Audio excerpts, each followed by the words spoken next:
Тамерлан, завтра нам предстоит провести очередной матч, очередной финал, так сказать, в концовке сезона против команды «Талант». Против этой команды тебе еще не доводилось играть, но тем не менее наверняка ты следил за игрой этой команды. Что можешь сказать? Команда крепкая. Думаю, что будет непростой матч для нас. У нас, в принципе, сейчас непростых матчей нет. Все настраиваются на дурдой, поэтому тяжелые матчи бывают. Но мы готовы, подготовились хорошо и, думаю, завтра покажем хорошую игру. К сожалению, в игре нам не смогут помочь Александр Мищенко, Семетей Даняров.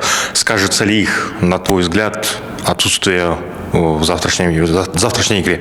Конечно, это потеря для нас. Желаю пацанам скорейшего выздоровления, восстановления. Мы их ждем.